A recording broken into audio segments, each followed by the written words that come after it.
So many times, we're in a play, in the middle of a play, and these guys might not have their hand in the ground. Obviously, if you don't have your hand in the ground, you're not in a good leverage position. There went your technique. You're still trying to figure out what the call was. Now you're mad at your buddy, and now, we just continue to pour it on you. Big plays happen, and from an offensive line standpoint, now the rushes, is not as quick as it was if the guys had an opportunity to get the call, an opportunity to catch their breath. That's what he's talking about in relation to the tempo. But certainly I don't want to put us in a box and say, hey, we're such at an advantage because when the game starts, everybody's fresh. Sure. So we have to execute great technique and et cetera. So now, if we can continue to keep that level of play high, and as these guys wear down, now where does the favor play into? Plays into our hands.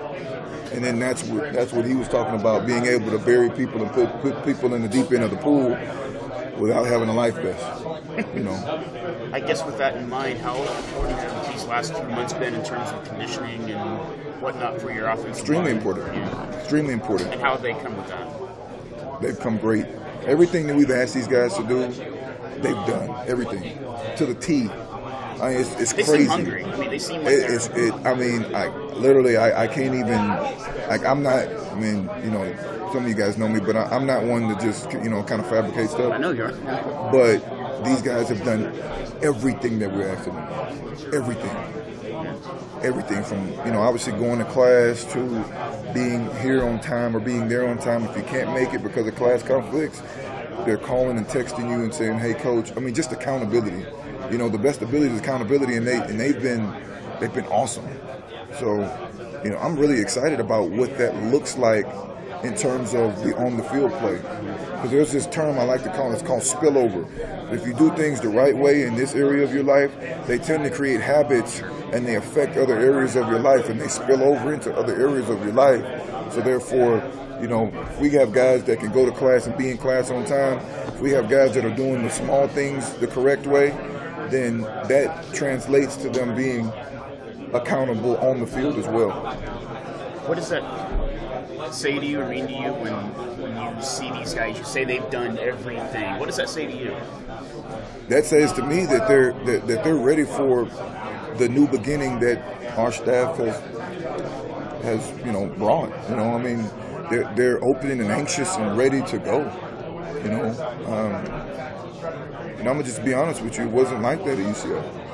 They were kind of dipping their toe in, like, these guys, are these guys really? Yeah, when we got there. When they, coming from their winless season, they were kind of dipping their toe, like, are these guys really about what they say they're about? And, there was a mutual coming together between players and coach in that operation. Here, these guys were kind of like, come on, we'll welcome you with open arms. What do you need us to do? What do you need us to do? Do you think it's because they know of Scott's history here? Or I don't know. What you guys did? I don't know. I do not know. I can't answer that question. I can't answer that question. I don't know. It's the craziest thing to me because of what my experience was at UCF. Sure, and that was the only other operation that we've that I've been to and that went through a tough season. Scott talked about the tackle and guard. You can play one and learn one. You can kind of play the other. Does the same apply from guard to center, or is it a little more particular playing center? I think it's about where you cross train, and certainly the center position. It's a little bit harder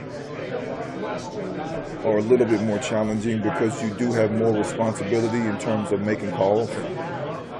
But if you cross train at guard and tackle, then you should be able to play both, right? If you cross train at center and you have the ability-wise to play tackle, then you probably can. But the unique position about the center in this offense is that he has the calls. He has to make calls, just like damn near every other offense. But his call is the first call that he makes. So I can't always say that a guard can become a center, just for that reason. Certainly, it's probably easier for a guard to become a tackle. But again, it's all about where he's been cross-trained. With a couple of the guys that Scott mentioned being limited this spring, Conrad and Decker, guys that have played center here in the past, and the number of reps he's talking about getting in practice, do you have enough depth at that center position or enough guys you can We'll see. I mean, depth is just a body being there. Yeah. To me, to you, depth is a body being there. Me, it's an able body that can actually do the job. Yeah. So I don't know. We'll see. Certainly there are guys that are going to fill in, and we won't see until a couple weeks from now when we put on pads. What is it, next Friday or something like that? 2 weeks from Friday, whatever that is. How many acclimation days do we have? Two just helmet days. A week from Thursday. 2 weeks from Thursday. Right? What coaches influenced you as a coach? Oh gosh, man. I mean, there's so many that have influenced me. I mean, the tough thing about that question is I don't want to say because I'll miss a coach and I'll be mad that I missed him. But most recently, Jeff Stoutland from he's the O-line coach at the Eagles. He was one of the guys that I've recently worked with, and that has we had a really good working relationship, and I would consider him one of my mentors in coaching offensive line. He was awesome. Like I said, we had a good working relationship. So that's the only guy that I'll mention right now, directly that has direct impact on me in terms of my O-line play.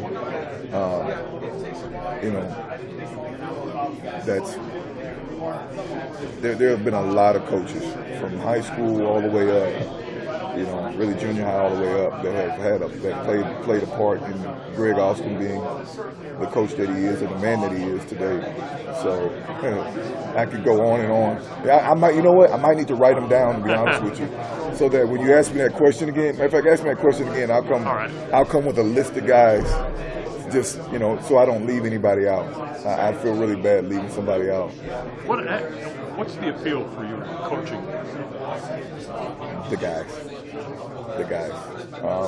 When I was a player, I had some really good experiences. I did.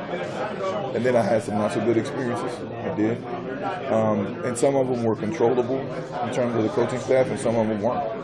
It is what it is. I can't control. They couldn't control the injuries or anything else that happened to me. But some of them were controllable. The other reason why I coach is because I want to see the 35-year-old version of the guys that I coach. What are they doing for themselves? And if I can play a positive, impactful role in their lives during this 4 or 5 years that we have together, that means the world to me. It really does. Because I look at the coaches that have impacted my life, and that's the reason why when you answer that question, I'm like, there's a lot of coaches that have done so, and I don't want to miss anybody because I wouldn't give them the respect that they deserve, But that's the reason why I coach. In my opinion, guys coach for wins and losses, guys coach for egos and everything else. I don't coach for any of that stuff. Certainly, if I just take care of the guys that I have an opportunity to lead, then I think good things will happen. That's why I do what I do. You're still frustrated when you look back? I mean, you're one of the few guys that's ever lettered as a true freshman for the offensive line. And then the knee injury, I mean, you played, but... You said I didn't letter? You did. Okay. Yeah, you were one of the few true freshmen that ever have. I think it's only like 11 guys. Yeah. Do you feel like there was unfinished business? I mean, you played, but yeah, I've always felt like you were never quite healthy. Yeah, it was certainly, that was a unique time in my life. To be honest with you, when I finished here, I wanted nothing to do with football. It was like a marriage that had gone bad. Like, it was like, I was done. It was over.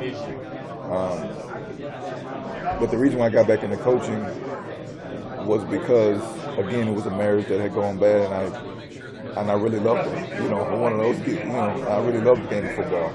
But I knew I couldn't. I had to approach it in a different way. I don't know why I had the knee injuries that I had. I don't. I was certainly, you know, obviously I wasn't a bad player, you know, a pretty damn good player, if you will.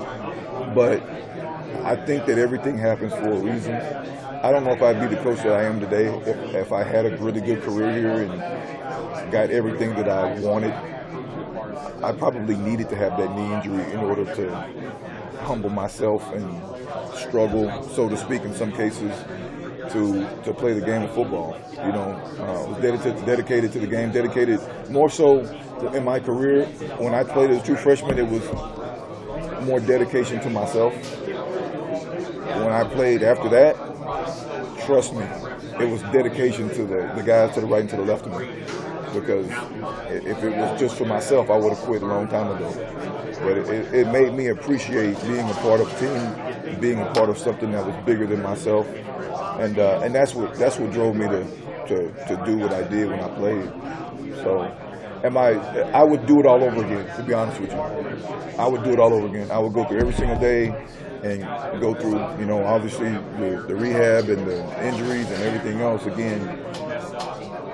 Because it taught me a lot, and it's the reason why I am in the position I am today. Coach Ross said that coaches don't yell at players; they just help them get through. Is that part of your approach? Yeah, I don't yell at you. My voice might get higher than than normal sometimes, but I think what he's saying is, our coaches don't disrespect players, and that's the biggest thing.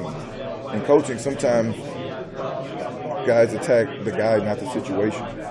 Certainly, I'll attack the situation. If you're continually screwing up on something that I know you should, have down, then yeah, I'm going to get after you.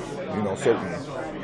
But I'm going to always attack the situation and never attack the player. And I think guys, especially at UCF, in some cases those guys were attacked. The person was attacked, not the situation.